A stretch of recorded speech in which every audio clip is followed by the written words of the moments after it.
हाय viewers, एक बार फिर से आप सभी का स्वागत करता हूं। मैं आपका हेतु सर। हमारी आज की इस वीडियो में हमारा ये आज का डेट सेक्शन का पार्ट 2 है। इसके पहले हमने यूट्यूब पर डेट सेक्शन पर पार्ट 1 अपलोड किया था। आप लोगों का बहुत अच्छा सहयोग मिला। आप लोगों ने बहुत अच्छे लाइक कमेंट और वीडियो को बहुत अच्छे से शेयर किया है।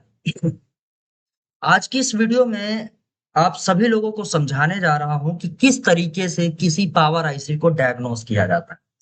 मतलब सबसे पहले ये हमारी जो पावर आईसी स्क्रीन पर दिखाई दे रही है, ये किस तरीके से फंक्शन करती है, किस तरीके से बूटअप होती है और किस तरीके से ये सिस्टम ऑन चिप और अदर चिप को सप्लाई करती है। क्योंकि ये एक यूट्यूब वीडियो है, तो यहाँ पर मैं अपना पूरा कंटेंट शेयर नहीं कर सकता हूँ। इसके लिए आपको क्लासेस ज्वाइन करनी पड़ेंगी। लेकिन आज आपको वो मेथड बताने जा रहा हूँ जिस मेथड से आप ये पता कर पाएंगे कि मेरी ये आईसी सही है कि खराब है, या फिर मेरा ये जो सिस्टम ऑन चिप है सीपीयू सही है या खराब। वो मेथड आपको समझाने जा रहा हूँ।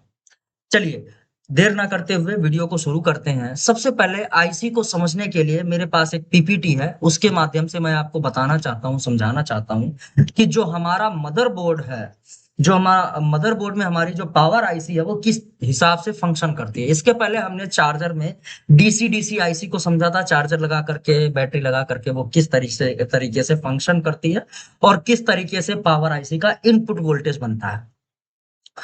अब आज समझेंगे कि किस तरीके से पावर आईसी आगे वोल्टेज को प्रोड्यूस करती है। सबसे पहले समझते हैं, पावर आईसी में जब सारे इनपुट हो जाते हैं तो वो अपने अंदर से कई सारी क्वाइलों से वोल्टेज बनाती है और उनमें से बहुत सारे वोल्टेज सीपीयू यानी सिस्टम ऑन चिप को दिए जाते हैं। मैं लगभग लगभग सारे हैंडसेट और सारे चिपसेट की बात कर रहा हूं जहां पर सिंगल पावर आईसी लगाई गई है।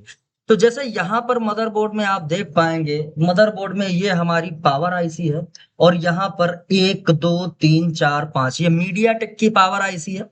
ऐसे ही क्वालकॉम में देखेंगे, क्वालकॉम चिपसेट में तो वहां पर भी पावर आईसी होगी, तो उसके पास भी बक वाइज लगाई जाती है।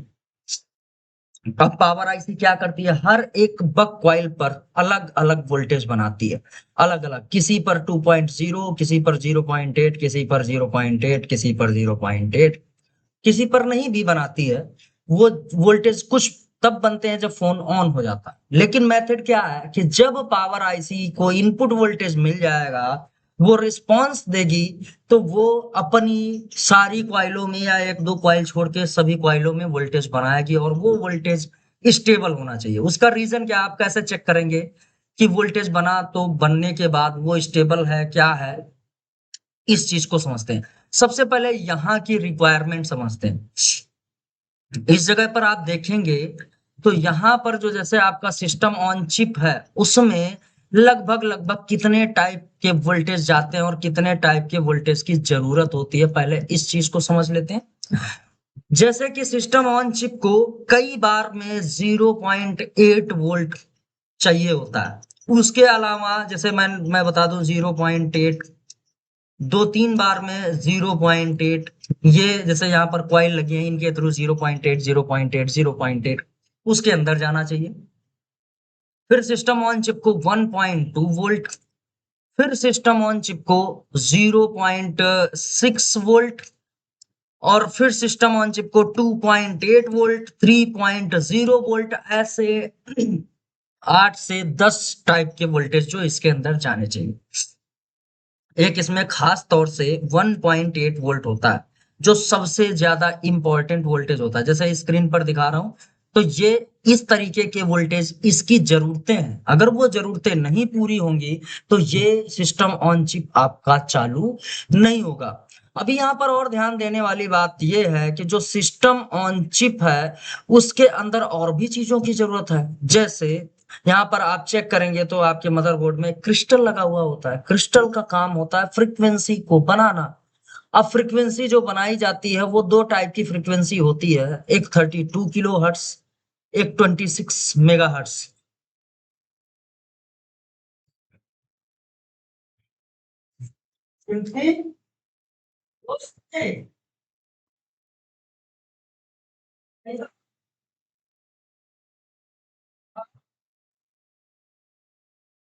तो गलत बात है, इंपॉर्टेंट फोन हुआ तुम लोग उठाओ तो नहीं ना। हाँ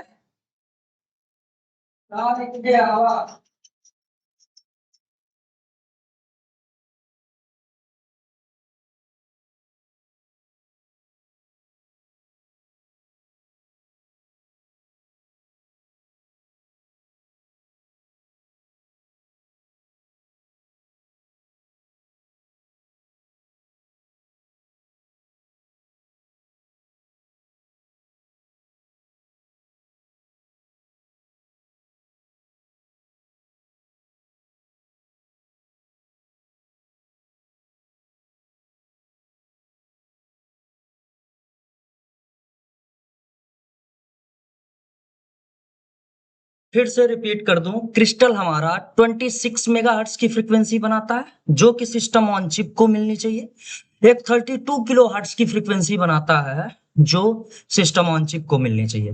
दरअसल क्रिस्टल 26 मेगाहर्ट्ज की फ्रीक्वेंसी बना करके पावर आईसी को देता है।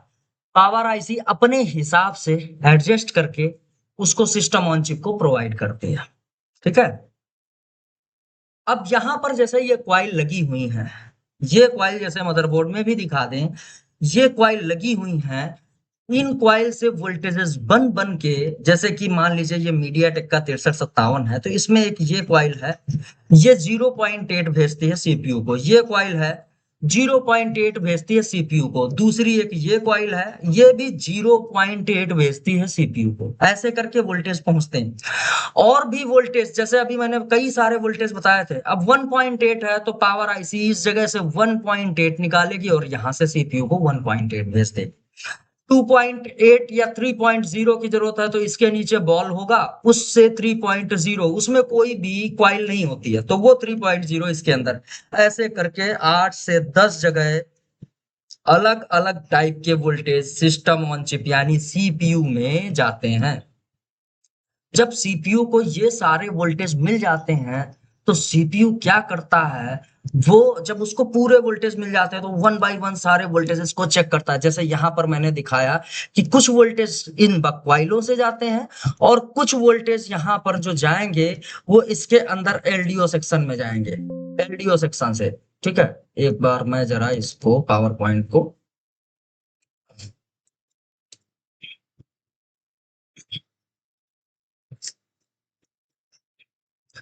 सिस्टम ऑन चिप क्या करता है, जब ये सारे वोल्टेज मिल जाते हैं उसको, जैसे यहां पर मैंने ये बताया कि कुछ वोल्टेज बक कॉइल से जाएंगे, कुछ वोल्टेज एलडीओ से जाएंगे। मतलब एलडीओ में कॉइल नहीं होती, वहां पे कैपेसिटर पैरेलली जुड़े हुए होते हैं तो आप सारे वोल्टेज कैपेसिटर पर चेक कर पाएंगे। और बाकी के जो मैंने वोल्टेज बताया 0.8, ये मीडियाटेक 6357 ही नहीं, अदर आईसी भी, अगर आप सैमसंग एक्सयनोस पे बात करते हैं वहां पर भी देखोगे तो क्वाइल लगी हुई है, उनसे वोल्टेज बन के सीधा डायरेक्ट सीपीयू में जाते हैं, कुछ वोल्टेज वापस पावर आईसी में जाते हैं ताकि ये एलडीओ वोल्टेज बनाया जा सके। अब अभी जो है ना, अगली वीडियो में हम एलडीओ पे बात करेंगे, एलडीओ क्या होता है। एलडीओ पे बिल्कुल डीप नॉलेज आपको देने वाला हूँ बिल्कुल फ्री में, हालांकि वो भी हमारे क्लास का हिस्सा है। तो इतनी सारी जरूरतें जब सिस्टम ऑन चिप की पूरी हो जाती हैं, सीपीयू की पूरी हो जाती हैं, तो सीपीयू को एक और वोल्टेज पावर आईसी एक और सिग्नल भेजता है। वो सिग्नल पावर आईसी अगर मीडियाटेक की है तो उसको बोलेंगे सिस्टम रीसेट बी। देखिए ध्यान दीजिएगा, जब सारे वोल्टेज पूरे हो जाते हैं तो मीडियाटेक की पावर आईसी अगर है तो वो एक 1.8 का सिग्नल भेजेगी जिसे हम रीसेट बी के नाम से जानते हैं। रीसेट बी ऐसे लिखा हुआ होता है। अगर यही आपका क्वालकॉम है, आप ध्यान देना, अगर यही क्वालकॉम की पावर आईसी होती और सारे वोल्टेजेस जब सिस्टम ऑन चिप को प्रोवाइड कर देती है तो लास्ट में एक वोल्टेज भेजती है पावर ऑन रीसेट, उसमें लिखा रहेगा PON, फिर अंडरस्कोर पावर ऑन, फिर ऐसे करके रीसेट लिखा होगा, इस तरीके से लिख के आता है।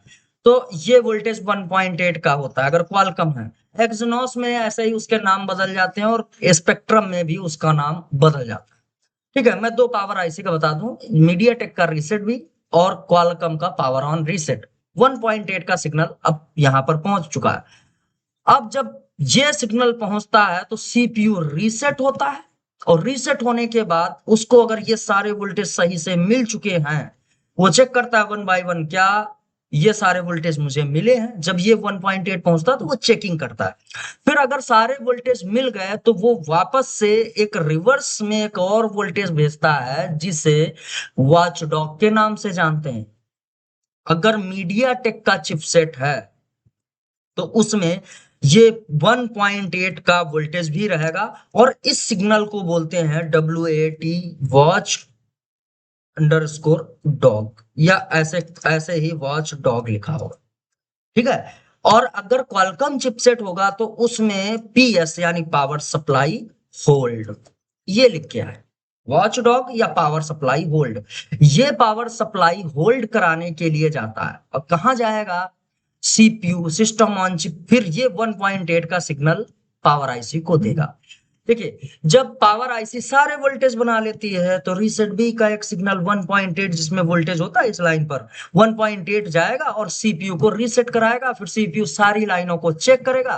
फिर जवाब में एक PS वोल्ट अगर मीडियाटेक है, अगर वॉचडॉग मीडियाटेक है तो वॉचडॉग, अगर क्वालकॉम है तो PS वोल्ट। समझना फिर से, मीडियाटेक है तो वॉचडॉग 1.8 का सिग्नल सीपीयू पावर की तरफ भेजेगा। अगर क्वालकॉम है तो क्वालकॉम में PS वोल्ट के नाम से यही लाइन रहेगी, 1.8 का सिग्नल रहेगा, पावर आईसी को भेजेगा। अगर ये सिग्नल पावर आईसी को नहीं मिला तो प्रॉब्लम क्या आएगी?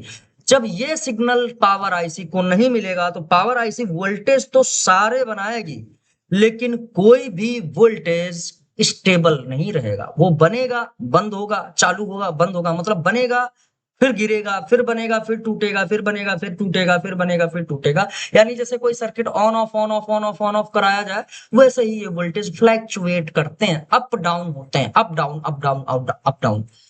अगर वोल्टेज अप डाउन मिल रहा है तो समझ लो कि आपकी पावर आईसी या तो सीपीयू को रीसेट बी का सिग्नल नहीं दे पा रही है, या पावर आईसी सीपीयू को कोई एक वोल्टेज नहीं दे पा रही है, या फिर power IC system on chip से वॉच डॉग नहीं ले पा रही है।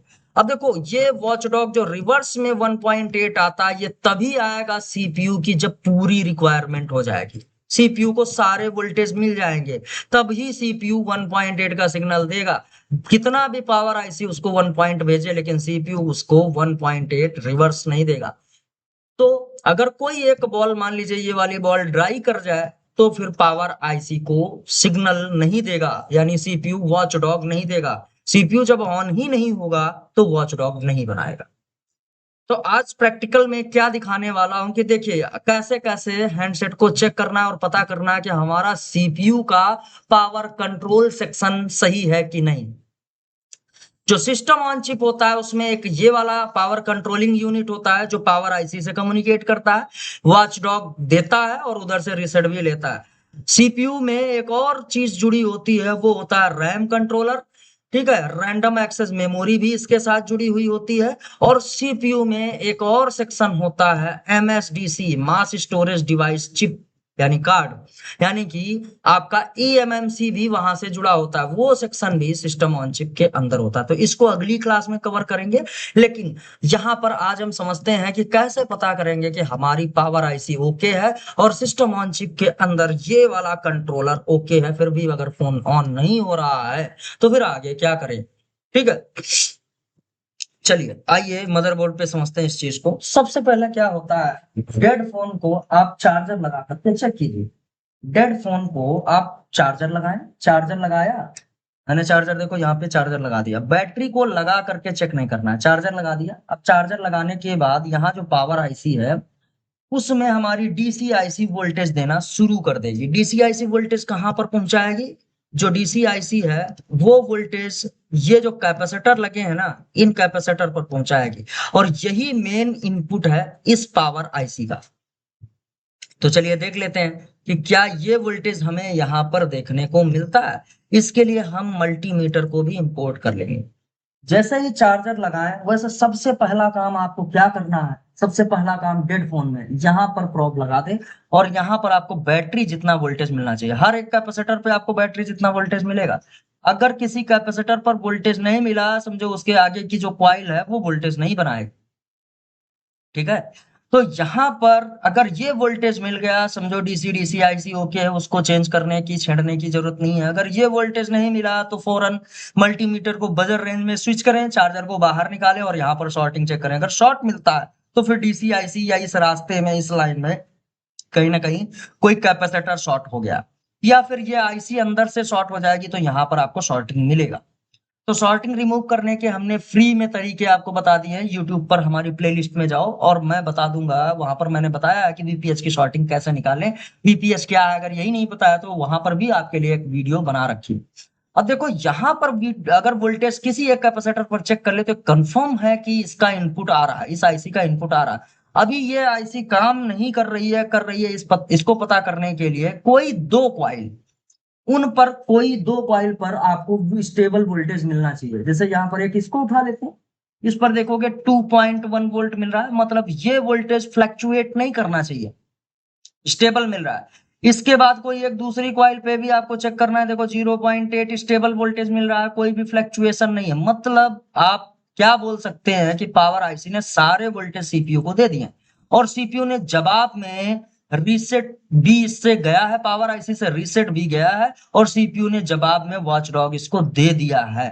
मतलब ये पावर आईसी बिल्कुल सही है, ये सीपीयू बिल्कुल सही है। लेकिन सीपीयू तभी ऑन होगा जब 26 मेगाहर्ट्ज की फ्रीक्वेंसी इसकी क्रिस्टल की जो बनाई गई है, वो पावर आईसी ने इसको दिया है, तभी पता चल पाएगा। हालांकि फ्रीक्वेंसी को हम चेक कर पाते हैं डीएसओ से, लेकिन यहाँ एक और तरीका बताऊंगा कि अगर क्रिस्टल पर वोल्टेज आपको मिल जाए, दो टाइप के वोल्टेज, एक आप क्रिस्टल की किसी एक पिन पर 0.6 वोल्ट, और किसी एक पिन पर आप 2.2 वोल्ट मिल जाए आपको, तो आप समझ जाना क्रिस्टल हमारा काम कर रहा है, फिर वो फ्रीक्वेंसी भी बना रहा होगा। एक ऑप्शन है, एक अंदाजे से आप इसको चेक कर सकते हैं। देखिएगा 2.1 यहाँ पर मिल रहा है, किसी दूसरी पिन पर आपको 0.6 के आसपास मिलना चाहिए, लगभग वोल्टेज यहाँ पर मिल रहा है आपको।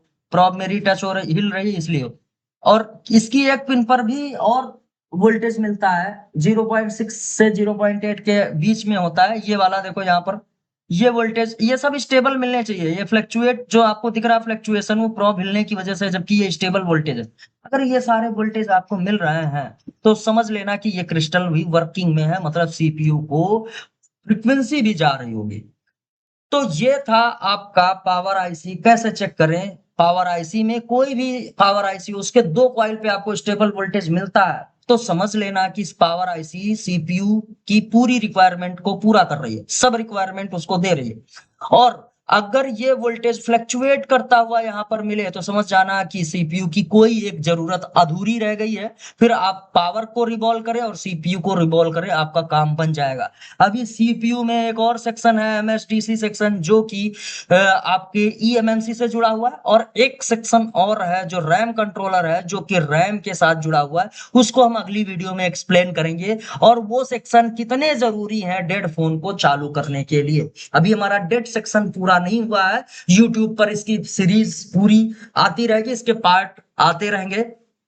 तो अगर आप लोगों को ये वीडियो पसंद आई हो तो एक लाइक कर देना, नीचे एक अपना कमेंट कर देना अच्छा सा, और वीडियो को शेयर करना। अब बात करते हैं, अगर आप इसी को फुल डीप लेवल में जानना चाहते हैं तो आपको जरूरत है हमारी क्लासेस को और कोर्सेज को ज्वाइन करने के लिए, जो कि 16 अगस्त से शुरू होने वाली है। हमारी जो नई बैच है वो 16 अगस्त से शुरू होने जा रही है।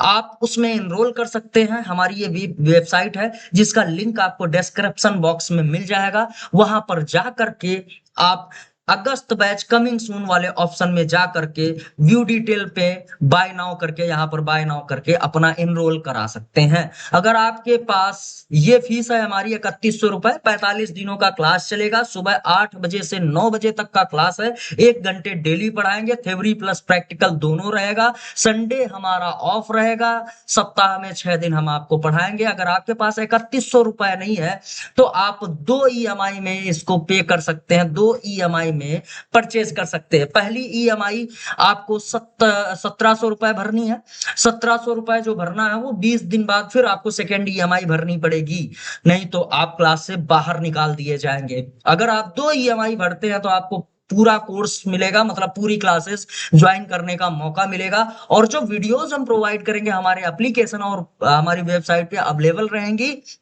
वहां आप उन वीडियोस को 1 साल तक देख सकते हैं, 1 साल तक आप उनसे स्टडी कर सकते हैं। और आप सभी लोगों को मैं बता दूं कि अगर अभी आप इनरोलमेंट करते हैं, फायदा आपका है कि हमने यहाँ पर पेड वीडियो कोर्स जो है वो 28 वीडियो यहाँ पर डाल दिए। तो 16 अगस्त से हमारी बैच शुरू होगी, उसके पहले आप यहाँ से अपना बेसिक इलेक्ट्रॉनिक पढ़ के हमारे साथ कदम से कदम मिला करके चल सकते हैं। अगर आप 16 तारीख का वेट कर रहे हैं तो 16 तारीख बहुत देर हो जाएगी, फिर आप को जो पढ़ाया जाएगा सिर्फ वही आपके हाथ में आएगा। ऐसे में क्या होगा, आप पहले ये थ्योरेटिकल वीडियो पढ़ लीजिए, इसमें कुछ प्रैक्टिकल वीडियोस हैं, तो आपको बेसिक इलेक्ट्रॉनिक का नॉलेज जो है वो पहले से आ जाएगा। तो देर मत कीजिए, आज ही इनरोल कर लीजिए। कोई भी प्रॉब्लम आती है तो हमारा मोबाइल नंबर है, जैसे मैं यहाँ पे टाइप कर दूं 9648454608, आपको हमारा मोबाइल नंबर इस स्क्रीन पर भी दिखाई दे जाएगा। तो बेहिचक हमसे कॉल पर बात कर लीजिए या बेहिचक व्हाट्सअप कर दीजिए। कोई भी प्रॉब्लम है, नहीं समझ में आ रहा है कैसे एनरोल करना है, कैसे पैसे भेजने हैं, आप दूसरी कंट्री से बिलोंग करते हैं तो वहां से कैसे पेमेंट करेंगे, ये सारी चीजें हमें व्हाट्सअप करके या हमें कॉल करके पता लगा सकते हैं। मिलते हैं गाइस अपनी नेक्स्ट वीडियो में, तब तक के लिए बाय बाय।